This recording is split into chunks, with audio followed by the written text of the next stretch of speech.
Hello, sister queens and kings. Welcome back to Fearless Leaders in Heels, the podcast where confidence is your crown and leadership starts with self-love. Today, we're talking about one of our favorite topics, pasarela walks. But not just how to slay them on stage, also in your everyday life.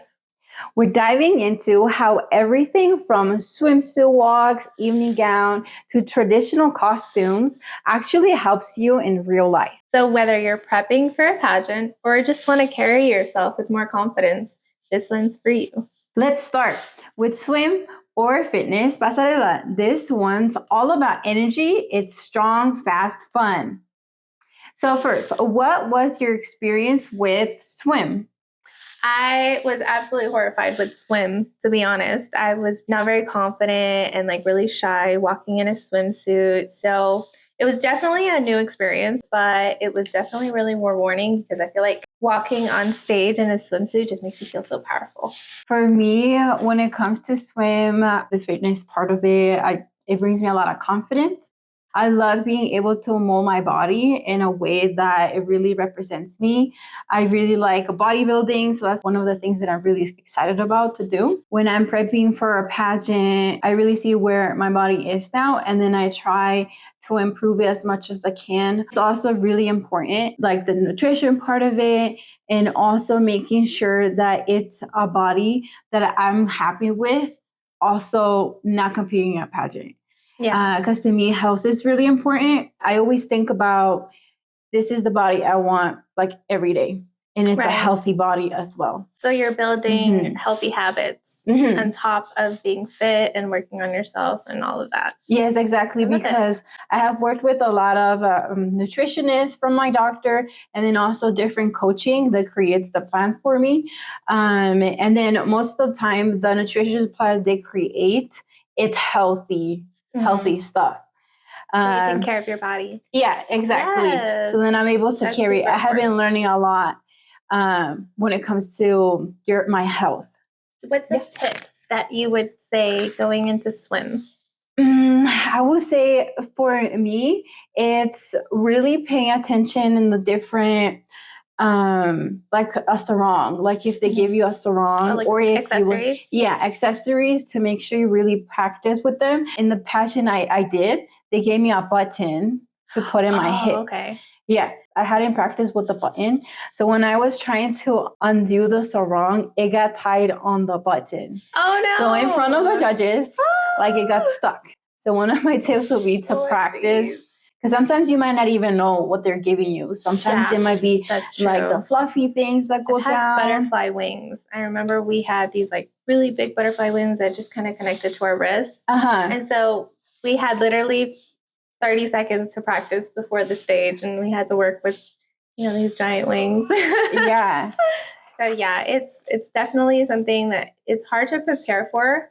But you can if you just use different accessories at home and just see how your body moves with those accessories. That way you're prepared for anything. Yeah, and one of the important things that you had mentioned before, it was to record yourself and then really look at how everything looks with you, your body type, and make sure nothing's sticking out. Yeah, the tags and stuff like that. Yes. That glue is important if you're in a mist to make sure everything is where it's supposed to be. Yeah, exactly. Another thing is energy is really important. So always looking at the different videos.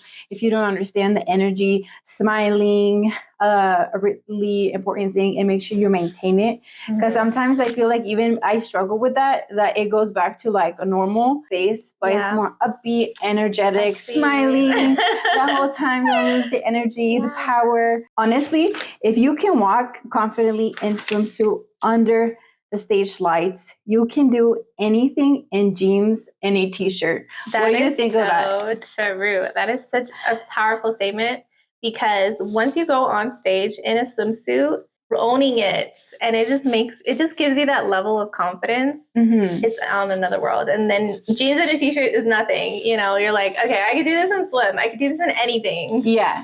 So it definitely gives you a boost. Me too. And love, Same. Now let's switch up gears. Let's go to gown pasarela. This one's about elegance, poise, and slowing down. So what has been your experience with gown? Honestly, gown is my absolute favorite part of the whole pageant experience. I love wearing like a really tight, sexy dress and just walking really slow. And I love the accessories because they're usually like really long capes that you can play with on stage. But it's honestly just a moment to showcase yourself in a beautiful gown, feel powerful. I don't know, that's my experience with gown. That's What awesome. about yours? So for me, also gown, it's really fun. One of my favorite parts of gown is the process of finding the gown or creating the gown. When I first started pageantry, I would just look at different stores and then pick the best one. And then as I started to do more pageants, then I decided, okay, let me design one. Not like me, but work with the designer to create it from the sketches to make it come to life. So that was one of my favorite parts, and that's how the red dress came to life. You're able to really make it your own and think about what fits best with you. And also how you're saying the accessories. I love a good cape, so you can play with it on stage. And talking about that, what is like a good tip that you will give for the evening gown competition? Ooh, tailoring. Honestly, like you were saying, working with a designer, but you don't have to design your dress from scratch. Even just buying a regular dress and then tailoring it to your body so it fits perfectly could make a world of difference. You don't want it to look baggy. You don't want it to look too tight. You want it to showcase all of you, and you should feel super comfortable in it and practice a lot in it. You don't want to stumble or anything on stage. So that's super important too. Yeah, that's actually what my tip was going to be, is to making sure you practice with it before. Because there has been a lot of different times with when people wait till backstage, and then sometimes the dress is too long and they might be stepping on it. I feel like it's really important to practice because you have those accessories in your gown to make it pop when you're going into your spots. It's really important to know your gown, know yourself. Again, going back to recording so you can see what works best for you, what poses work best for your body. And then, making sure we create a masterpiece through those practicing. Yes, we love a good power pose. So how do you carry that energy to your everyday life, the evening gown? That is a great question. I think when you're wearing the gown, it does give you like a very powerful feeling where you're like standing up tall, and just practicing in your gown alone just makes you feel really good. But I think in real life, it goes to just taking care of yourself, and not just your image, but like how you present yourself to the world. Like, so if you're standing up tall, you're confidently walking, you're sure of yourself, and you're walking out, it really changes people's perspective of you. And so now you're showcasing, what do I want people to see in me? And you're showing them, oh, I am powerful. I can walk confidently in anything I wear, even if it's a gown or jeans and a t-shirt, like we said earlier. Or your PJs are on the house. Your PJs are on the house, yes.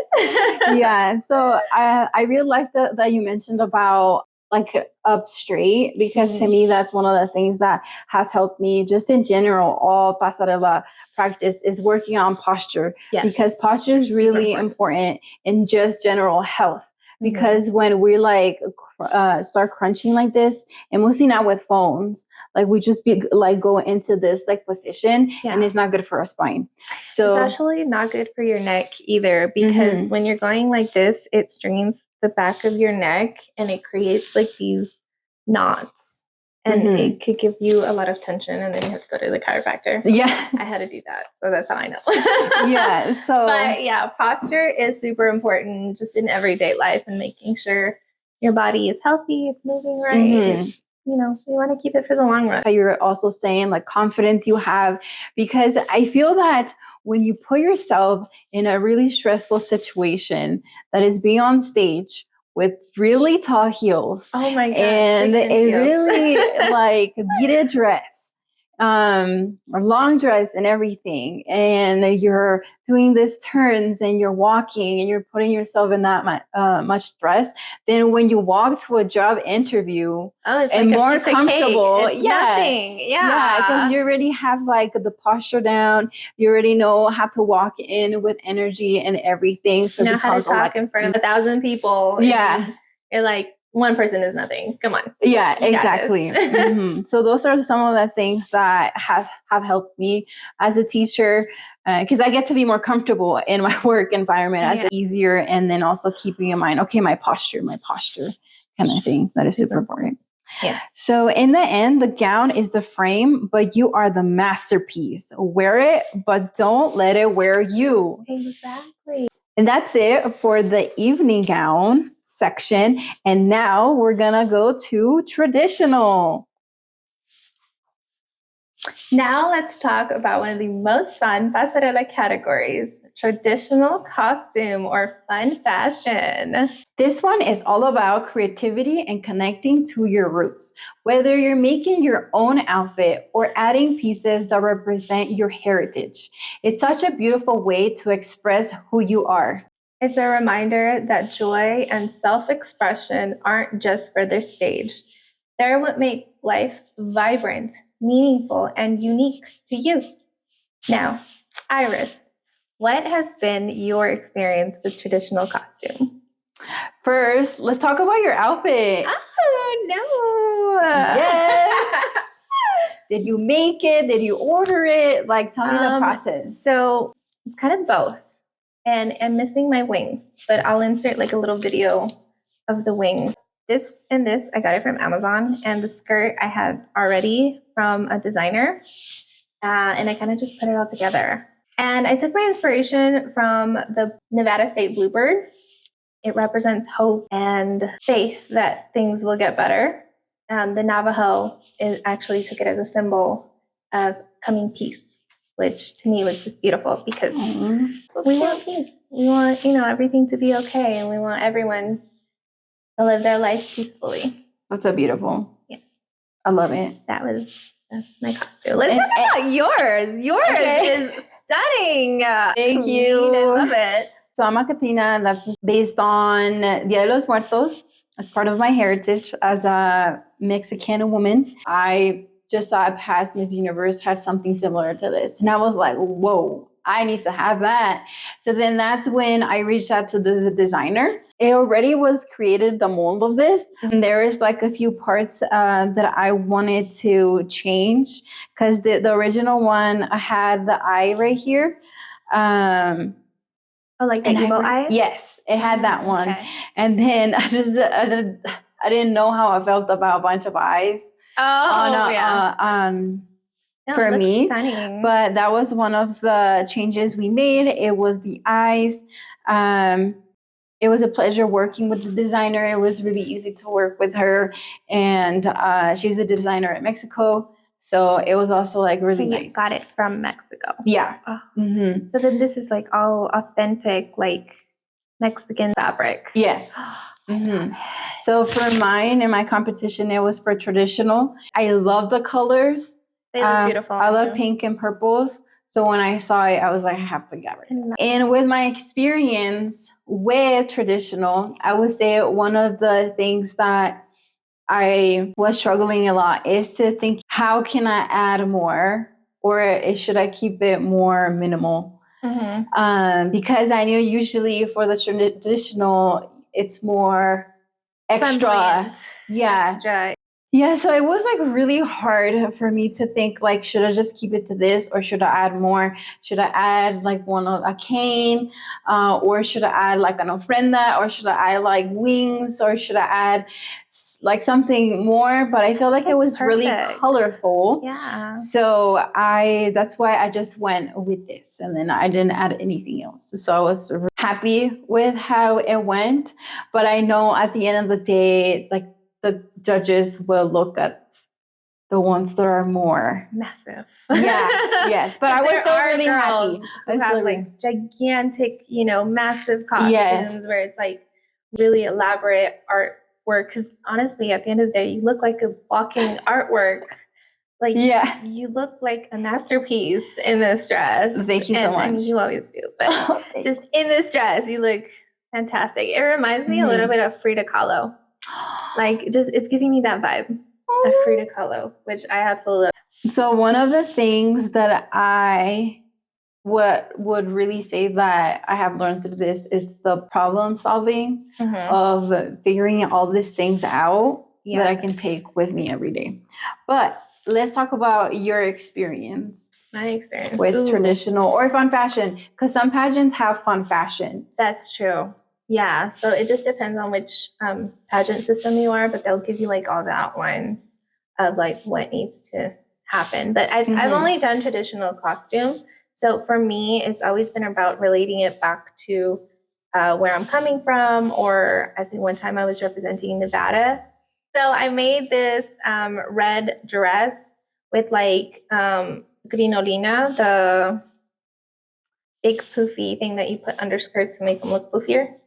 And I put cards all around it, so it looked like a lady of cards.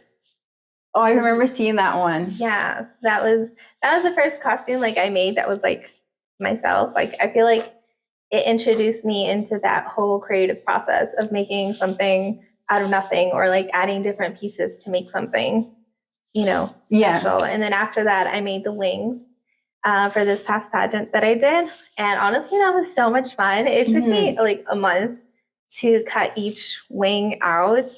And then I had to construct the bones basically of the wings to be able to hold them. And they ended up being way bigger than I thought they were going to be. I mean, they take up this whole room. But it was so much fun. And it taught me how to like really be creative and use the resources that I have and just push my boundaries of creativeness. That's awesome. Yeah, I can relate also in the creating part. So when I did my first traditional one, like I put the pieces together as well because it was my first time, so I didn't know what to do, like how to get designers or anything like that. I didn't know how that worked. So I just went to different online stores and looked into their Halloween sections. So that's what I did when I was first starting. And then that's how I built the Angela Independencia one. I love that so that was one. like a You're gold dress, gold wings, and then like everything gold. So I put that one together. That was also another of my favorite ones. Now, how do you connect all that to your everyday life? So I talked a little bit about problem solving. What about you? Yeah, definitely. It's more thinking outside the box, like in any everyday life where you're like, oh, I don't know how to solve this problem. But then you think back to, wait, I have resources, I can do it. I just have to think out of the box and kind of create my own thing sometimes. A lot of times we want it to be exactly like the picture or exactly like our inspiration, but adding your own input to something really makes it unique and it makes it you. Rather than just copying and pasting. Yeah. So it really helps, like in everyday life, just kind of thinking outside the box.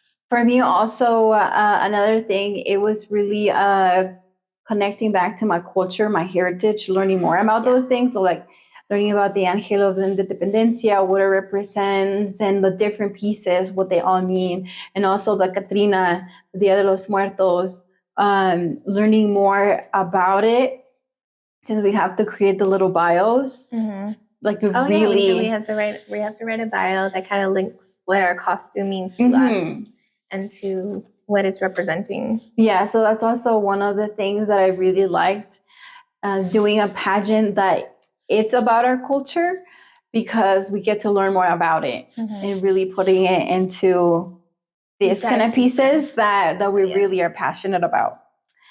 And also I think about the playfulness, about to not take life so seriously, because like our everyday life, I feel like it's going to work and then working out our regular routines. So it's not doing like what we're doing right now, like dressing up, having fun. It's just reminding that it's okay for us to have fun, even as adults. That's one of the big things for me. It's that there shouldn't be like an age restriction for when you should stop having fun as an adult. Exactly. Yeah. Yes. It gives you, like, honestly, I think just for your mental health overall, it really gives you a boost of like serotonin and just everything, just to do something creative, and to, even if you're just drawing with pencil, it helps to bring out those creative ideas and using your right side of the brain. Is it right side or left side? Right side. Yeah. Your imagination. Your imagination. Don't stop using your imagination. Never. That's literally what builds nations. Like, it's your creativity. It's what you're thinking about, the colorfulness, the playfulness. We really need to bring that back. We also have this quote: when you express who you are through what you wear and how you move, people feel it. And more importantly, you feel it. Yes. How you feel about that? Exactly. 100%. And it also goes back to just your everyday life. Like, you dress differently, you dress more colorful, you dress to be a happier person. I think when you dress just in one single look or outfit, you forget that, dressing up in fashion is just all about being creative and just expressing yourself. And, when I see a girl walking down the street with this super badass outfit, and she's got accessories and just everything, I'm like, wow, she looks amazing. And it helps me to want to be more creative too. Yeah. So I think it spreads the joy and the creativeness to other people when you express yourself. Yes, I agree as well. Yeah. Well, that's all for this section of traditional costume. Comment below what makes you feel most confident no matter what you're wearing. Thanks for tuning in to Fearless Leaders in Heels. Don't forget to like, subscribe, and share this episode with your sister queens and kings. Let's glow and grow together. See you in the next episode.